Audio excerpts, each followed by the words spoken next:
Hello my dear friends. So today we are going to solve the problem longest palindromic substring. Okay, so what will be given in this question? A string will be given to us and we need to return the longest palindromic substring s. Okay, so in input they have given us a string. So we need to find a substring which is longest. Okay, so here it is BAB is a substring which is longest. You can also see ABA is also a substring which is palindromic. Okay, so we can return anything, and in this case there are two characters B and B, and this is a substring which is palindromic. So in output we need to return the palindromic substring, and we should keep the thing in mind that it should be the longest one. So I hope the question is clear to you. Now let us jump to the solution and the approach. Okay, so one approach that comes to my mind is, suppose this is given B A B A D. So one approach that comes to my mind is, let us try to find all the substring, possible substring. So what is the possible substring? That B, BA, BAB, BA, BAB, like this. Okay, then what we need to do? We need to check whether that substring is palindrome or not. So BABA, suppose this we got, then what we need to do? We need to check whether it is palindrome or not. Then what we can do is we can check the next from the next character, that is A, AB, ABA, like this. Then we can check for this. Okay, first D, then BA, like this. Okay, so what are the number of ways to find the all possible substring? That is order of n square. And then what we need to do? We need to check whether that is palindromic or not. So to check whether the string is palindromic or not, we need to traverse the entire string. So it is order of n. So the entire time complexity for the brute force approach is going to be order of n cube. So this approach is taking a lot of time, so we need to try to find some optimized solution. Okay, so now let us jump to some other approaches and see can we solve this problem by some other ways or not.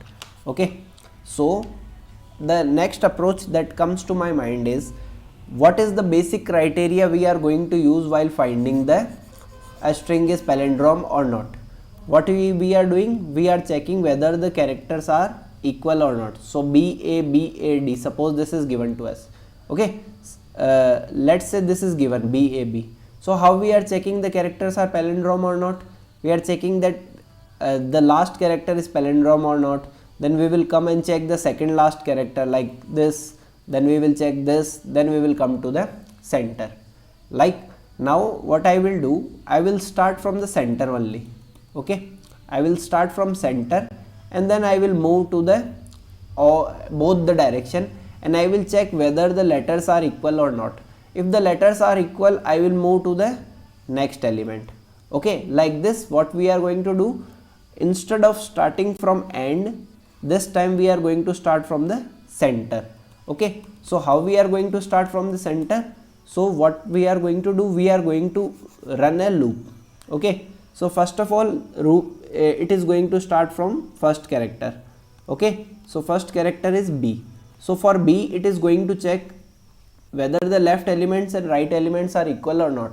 As there is no left element, so here the length of longest palindromic substring will be 1 and the character will be B. Okay, then we will come to the second element A, and then we are going to check this character and this character. If the both are equal, so what will be the length now? Length will be updated to 3 and the palindromic substring will be BAB. Correct? Then what we will do? We will come to this element B. Now we will check for the elements. These both are equal. Yes, these both are equal.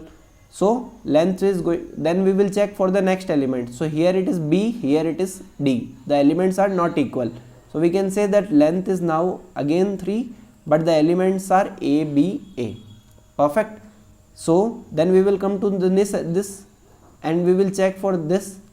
The elements are not equal, so we will come to the last string and then we will check. So we will keep the longest palindromic substring with us. Okay, so what we have done in this approach? We have traversed the entire string. So what it will take time? Order of n. After reaching every point, we are again traversing back to check whether it is palindromic or not. So that is also taking order of n time. So the solution will take order of n square time. Okay, I hope the question is clear to you. Now let us try to write the code for the same. Okay, so first what we need to do, we need to start. Okay, now this is the case for the odd one. Okay, if the length of string is odd, we have handled like this. Okay, that we will start. Let me try to write the code for the even, then we will see that whether it will work. Sorry, let me try to write the code for the odd number of elements, then we will check whether this is working in even number of elements or not.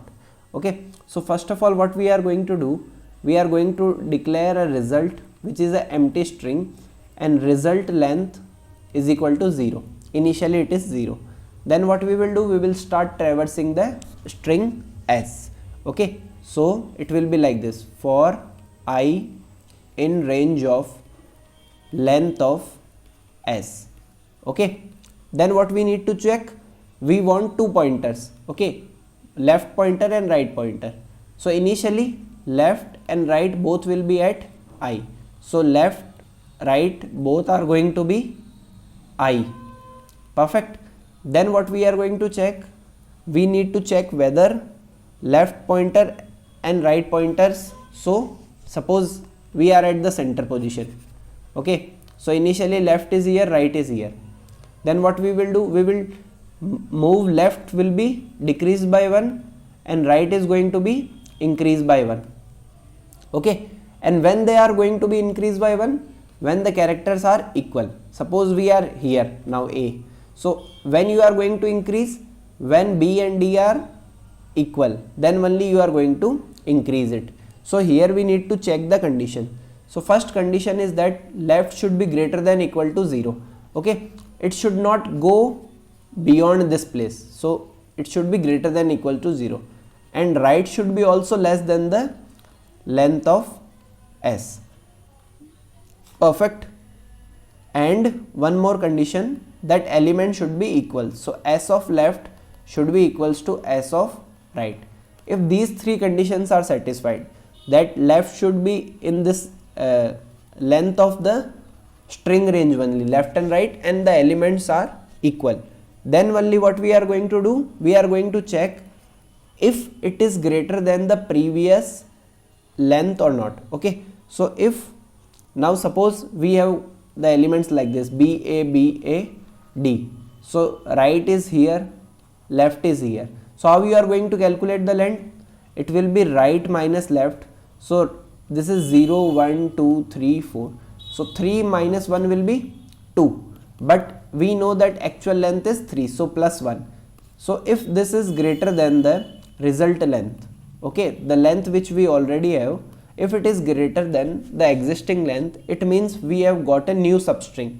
Okay, so what we will do, we will update the result. So our result will be string that is going to start from the left and that is going to move till r plus 1. So what is this r plus 1 means? It is close on the first index as left is on 1, and it is open on the third index. So it will work for open on the r plus 1, that is fourth index. So it will be like this. Okay, so generally the ideal syntax is this. So that's why we have written r plus 1. And also we need to update the result length. So result length will be, what is the result length now? R minus L plus 1. Okay, so this is the case for the odd. Okay, now this code is not going to work perfectly in the even case. Why? Because let us see here. Okay, I hope the odd approach is clear to you. Now let us try to see the even approach. Okay, so for even approach, just a second, yeah, we are going to traverse C, B, B, D. Okay, so suppose I is here, okay, initially, and left and right, there are two pointers. So left and right both are here. Perfect. So here it will check that there is no element in the backward, so we will move to the next element. So we are going to come here. Okay, so it is going to check for this condition. Okay, we are not going to get any element. Perfect.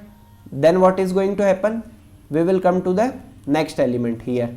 Then what it is going to check for this element and this element. So B and D are not equal. So again we are not going to get any palindromic sequence. Then what we need to do? We need to check for the last element. If we come here, then there is no element here, and here we are going to get some elements.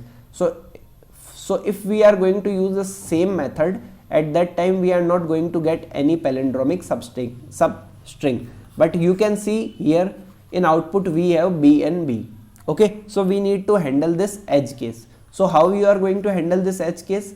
So what you need to do, instead of starting left and right both with I, we need to restart right with I plus 1.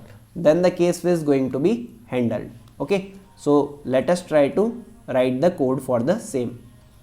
Okay, so